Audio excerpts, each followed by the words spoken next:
Nessa quinta-feira, dia 22 de junho, o TSE julga a ação que pode deixar Bolsonaro inelegível. Será que vai mesmo? E mais, será que isso é o suficiente? Guilherme Boulos, deputado federal, comentou sobre essa possibilidade e disse que um acordo para ficar por aí mesmo, só na inelegibilidade, não seria inédito no país, né? Mas seria muito, muito ruim para o Brasil. Se o Bolsonaro fez o que fez e não acontecer absolutamente nada do ponto de vista criminal, de punição contra ele, isso é uma espécie de um salvo-conduto para, numa situação futura, que se faça igual com a garantia de impunidade.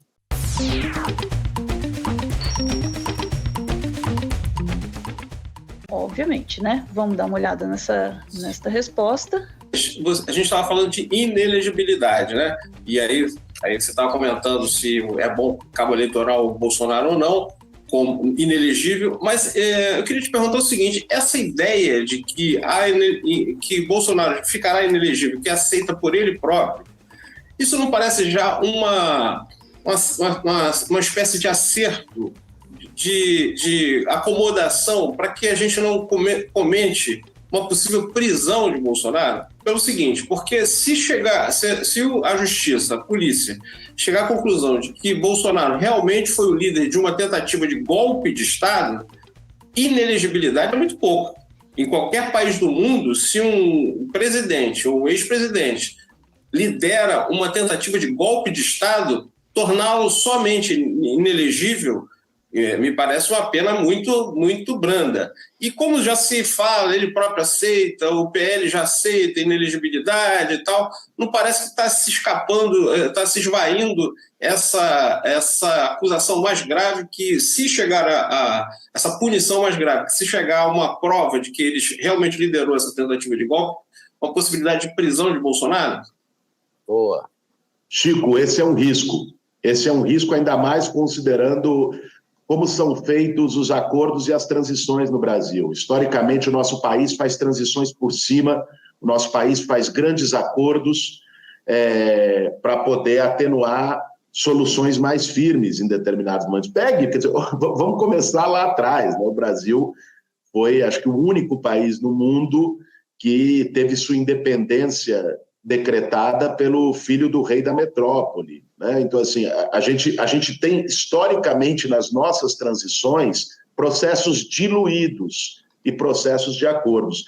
Eu acredito que nós temos que ser firmes, enquanto sociedade, enquanto representações democráticas, para denunciar e não permitir um acordo dessa natureza.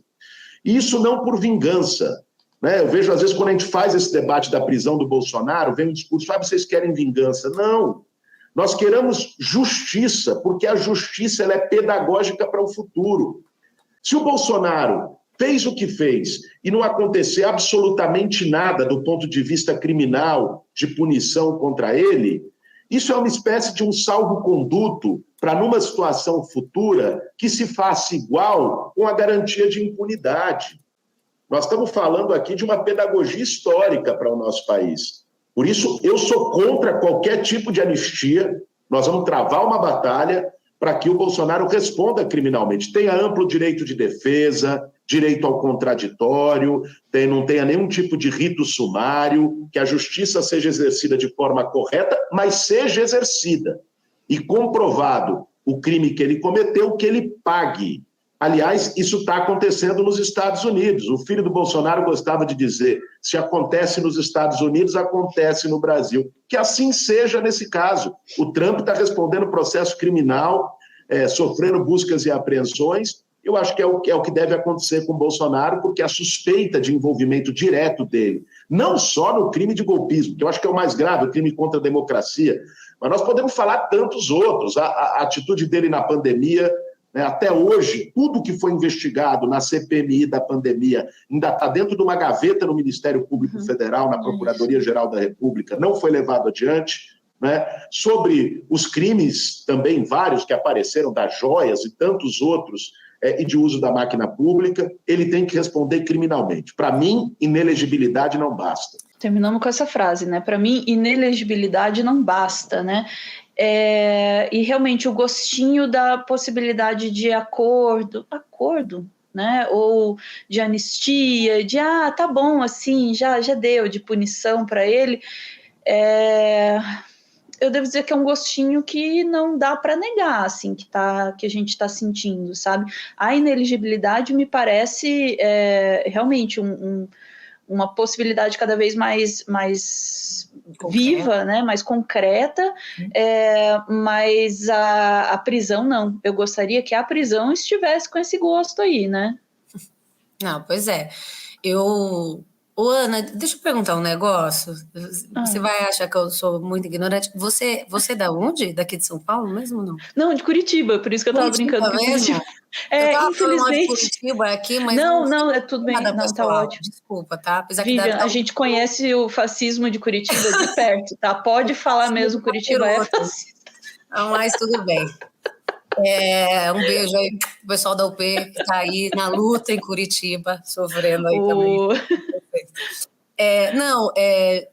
Perguntei porque, assim, né, nossa campanha para Senado aqui em São Paulo, a gente escolheu alguns eixos, assim, centrais, porque, enfim, campanha para Senado, primeiro porque tem a sua especificidade no campo aí do que é o papel de um senador que, na verdade, ninguém nem sabe, e não é à toa que ninguém nem sabe mesmo, melhor que seja assim, né, que ninguém saiba, que ninguém veja, mas a gente colocou no centro da campanha a defesa dos direitos das mulheres, a legalização do aborto, porque a esquerda disse que ninguém gosta de falar disso, então nós pusemos isso no centro do debate, que era para ter certeza que a esquerda estava errada, mas também a questão da impunidade do passado e do presente e pela punição de Bolsonaro pelos seus crimes, né? Nós estamos defendendo isso há muito tempo e nós familiares estamos defendendo que Bolsonaro tinha que estar preso há mais de 30 anos, porque a apologia que ele fez durante toda a sua história, né, a ditadura, né, contra a democracia, ela é inaceitável, é crime, né? Então, o correto era Bolsonaro sair preso do julgamento do impeachment contra Dilma, né? Quando ele faz uma alusão a Carlos Alberto Brilhante Ustra, que, aliás, para quem não sabe, eu vou dizer aqui para vocês agora, isso se é uma notícia que vale a pena estar aí, cubram depois. Hoje, o STJ vai julgar um processo que a família Merlino move contra Carlos Alberto Brilhante Ustra. Hoje, então, a gente, né, modo de dizer a gente, porque a família Merlino é uma das nossas famílias mais ativas, sou muito próxima da família, acompanho esse processo, a gente perdeu em outras instâncias e a família recorreu e hoje tem um julgamento, né? E eu acho que isso é muito importante para a gente, assim, entender quem foi Carlos Alberto Brilhante Ustra e por que Bolsonaro tinha que ter sido preso. Inclusive, o Ustra ele foi condenado pelo Estado brasileiro numa ação civil declaratória da família Telles, considerado como torturador. Tortura é um crime de grave violação de direitos humanos. Então, quando o Bolsonaro homenageia publicamente, naquele espaço, essa figura que é um grave violador de direitos humanos, isso é um crime, né? Então, assim, mas aí tem os crimes que valem e os que não valem, né? Digamos assim. Então, a gente defende, e eu queria também lembrar que Bolsonaro foi condenado pelo Tribunal Permanente dos Povos por crimes de graves violações de direitos humanos durante a pandemia, né? Crimes de lesa humanidade, crimes de graves violações de direitos humanos, ele foi condenado. Então, todas as provas, né, apresentadas pelas comunidades quilombolas, indígenas, né, assim, enfim, todas as evidências levantadas, inclusive na CPI da Covid, demonstram, sem dúvida, que Bolsonaro atuou de forma ativa para que a gente tivesse essa realidade de mais de 700 mil pessoas mortas no nosso país na crise da pandemia. Então, assim, só por isso já seria justo e necessário que Bolsonaro fosse preso, né? Por uma questão de justiça específica, mas por justiça social, para que a gente possa ter um papel social muito importante. A gente não permitir que a impunidade siga sendo uma política de Estado no Brasil há mais de 500 anos.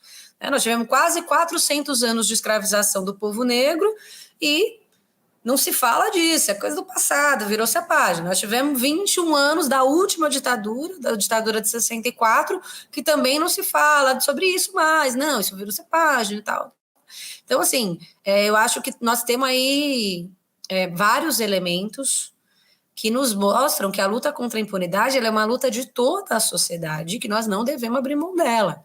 Então, nós estamos defendendo aí há bastante tempo que Bolsonaro precisa, sim, cumprir, ser responsabilizado pelos seus crimes, né, que não são crimes comuns, são crimes de graves violações de direitos humanos.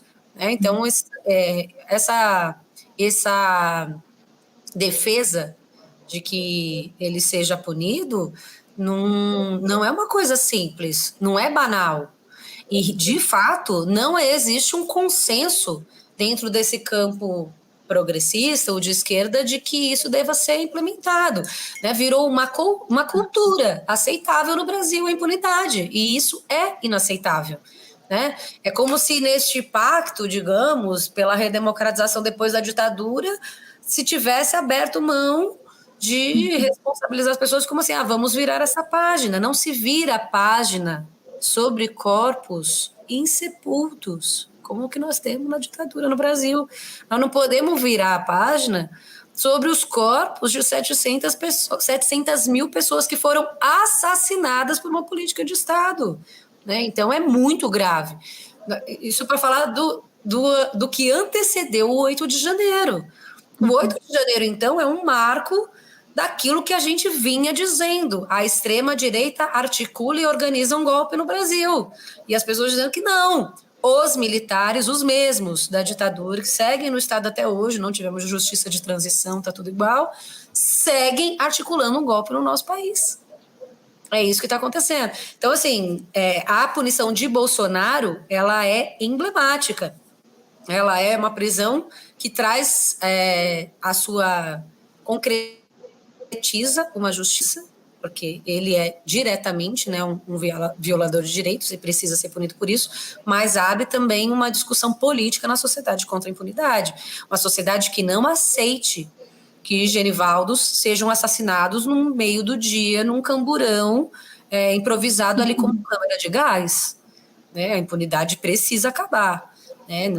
Uma sociedade não pode aceitar que este casal seja assim, torturado no Carrefour, na Bahia. Nós não podemos aceitar que a impunidade seja uma política cotidiana no nosso país. Prender Bolsonaro tem esse papel definitivamente. Se por um lado isso me dá uma certa esperança, né, de imaginar que a punição ao Bolsonaro possa ser pedagógica, por outro lado me relembra do histórico de impunidade no país, né, e o buraco é muito mais fundo, né? Sim, é uma luta dura. É uma luta dura, não. Essa tua frase vai ficar comigo, Vivian. Não se vira a página sobre corpos insepultos, sobre 700 mil vítimas. Não é minha, tá? É uma frase dos familiares, mas a gente pode dizer. É uma frase dos familiares. Na verdade, é uma frase de uma familiar argentina. Se não se constrói uma democracia sobre corpos insepultos. E é realmente isso que nós temos aqui. Nós estamos ainda buscando centenas de corpos que foram enterrados lá no Araguaia e que até agora nós estamos cobrando, vou cobrar aqui publicamente, aproveitando a oportunidade, né, que não basta a gente recriar o Ministério dos Direitos Humanos, não basta recriar o Ministério Indígena, criar um Ministério Indígena, não basta criar, nós precisamos da reinstauração novamente da Comissão Especial sobre Mortos e Desaparecidos Políticos. Nós temos que continuar procurando onde estão os restos mortais das pessoas que foram assassinadas no Araguaia. Nós precisamos continuar procurando na Vala de Perus, que está se encerrando o trabalho, ou que está mais avançado, mas a gente ainda procura o corpo do Grinaldo na Vala de Perus. Nós precisamos construir o memorial da Vala de Perus, que está uma briga, inclusive estou aqui na comissão pelo memorial da Vala de Perus, né, uma comissão de familiares e tudo mais, para que se construa um memorial e que as pessoas saibam que ali foi aberta uma vala comum com 1.500 ossadas de pessoas que nós não sabemos quem são. 500 crianças assassinadas pela ditadura, assim, né? Que morreram no surto de meningite, que a ditadura tentou abafar, e mais 1.000 pessoas, 1.000 e poucas pessoas, porque desses aí são só 6 desaparecidos políticos que a gente procura, as outras pessoas foram assassinadas pelo Esquadrão da Morte. Então, foram enterrados uma vala. Nós precisamos que a sociedade saiba disso, que essas violações aconteceram, né? Então, a gente está aí na luta para que se construa um memorial agora, com a dificuldade dos cemitérios terem sido privatizados, né? Então, o memorial tem que acontecer, tem que existir, tem que ser seguro para guardar essas ossadas para que possam continuar sendo analisadas. É muita luta que a gente tem para fazer. Nós estamos aqui para defender esse governo em tudo que tange a defesa da democracia, defender profundamente, mas cobrar tudo aquilo que a gente sabe que precisa para que a democracia se consolide. Senão a gente vai tomar aí um outro golpe antes cedo do que tarde. E não vamos não, porque nós estamos aqui muito empenhados em lutar. Uma pessoa otimista.